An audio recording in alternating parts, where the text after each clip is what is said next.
मेरा एक सवाल अभी भी बना हुआ है, क्या ये चिट्ठी में लिखा है कि मंदिरों पर ताले रहेंगे? सख्ती की बात मैं मान रहा हूं, मैं इसी का जवाब दे रहा हूं। क्या ये चिट्ठी में लिखा है राजेश भूषण जी ने कि मंदिरों पर ताले लगा दीजिए? अशोक भाई, मैं इसी का आपको जवाब दे रहा हूं। महाराष्ट्र में कोई भी धार्मिक स्थल पर ताला नहीं लगा। वहां पर जो पूजा अर्चना करने वाले लोग हैं, जिस भी प्रक्रिया से करते हैं, उनको वहां पर छूट है। इसके साथ ही साथ कुछ चुनिंदा लोगों को भी वहां पर जाकर पूजा अर्चना करने की जिम्मेदारी दी गई है। वहां की जो संचालन समितियां उन धार्मिक स्थलों की, उनको वो ये फैसला करते हैं कि कौन लोग आकर वहां पर पूजा करें। तो वहां सुबह से सिद्धिविनायक की तस्वीरें, पूरा देश देख रहा है, पुलिस वहां पर घेरा डालकर खड़ी है। बात कह रहा हूं, मैं बहुत जिम्मेदारी के साथ ये बात कह रहा हूं कि आज भी वहां पर पूजा होती है और पूजा की जाती है। पूजा आज तक नहीं रुकी है। पूजा तो लोग घर में भी करते हैं और पुजारी तो अंदर बैठा है पूजा करने के लिए। ये कहिए ताला नहीं लगा, ताला शब्द गलत है अशोक भाई। हाँ, आप ये कह सकते हैं कि वहां पर सारे लोगों को जाने की अनुमति नहीं है। मैं राम कदम साहब के इस सर मैं जहां पर रहता हूं ना, मैं जहां पर रहता हूं, मेरे घर के आसपास जितने मंदिर थे ना, वहां पे भी पूजा लगातार होती रही, लेकिन वहां ताले लगे थे।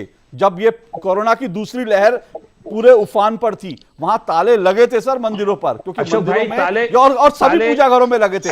मंदिरों की बात नहीं कर रहा, लेकिन वो धीरे धीरे वो रिस्ट्रिक्शन अब हटी है। अब ये सीमित संख्या में जा सकते हैं। दूसरा अशोक भाई, मैं आपसे एक और बात कहना चाहता हूं कि भारतीय जनता पार्टी के जो नेता हैं, ये डबल स्टैंडर्ड पे काम करते हैं। आप देखिए, आज से 1 महीने पहले उत्तर प्रदेश और उत्तराखंड, जहां पे की भारतीय जनता पार्टी की सरकार है, वहां पे कावड़ यात्रा नहीं निकली।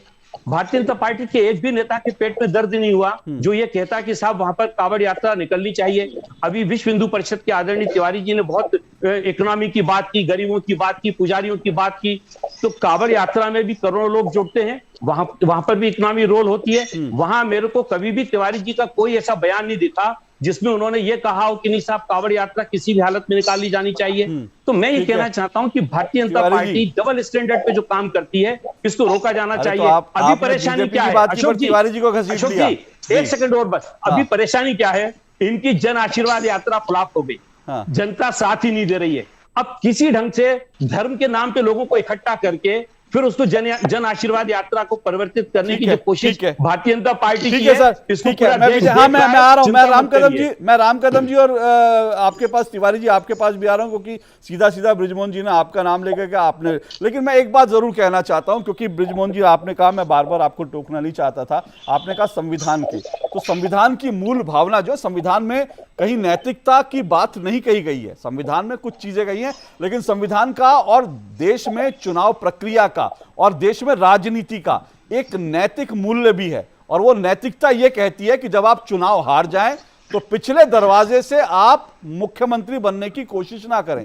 ये नैतिकता कहती है। संविधान में नहीं लिखा, संविधान में दरवाजे खुले हैं, आप इधर से नहीं, उधर से घुस जाओ, उधर से नहीं। मैं संविधान में रास्ते हैं, चोर दरवाजे हैं। तो आपने जो ममता बनर्जी की बात की ना, ममता बनर्जी अब चोर दरवाजे से घुसने की कोशिश कर रही थी, वो चोर दरवाजा उनको मिल नहीं रहा है, क्योंकि वहां विधान परिषद नहीं है। और इसीलिए आज उनके सांसद जो है बार बार जिस चुनाव आयोग को पहले गालियां दे रहे थे, आज उस चुनाव आयोग को कह रहे हैं कि आप चुनाव करवाइए। अगर राजनीतिक दलों की, राजनीतिक पार्टियों का यही जो डबल स्टैंडर्ड है ना, लोग इसी डबल स्टैंडर्ड को देखकर कहते हैं कि राजनीतिक पार्टियां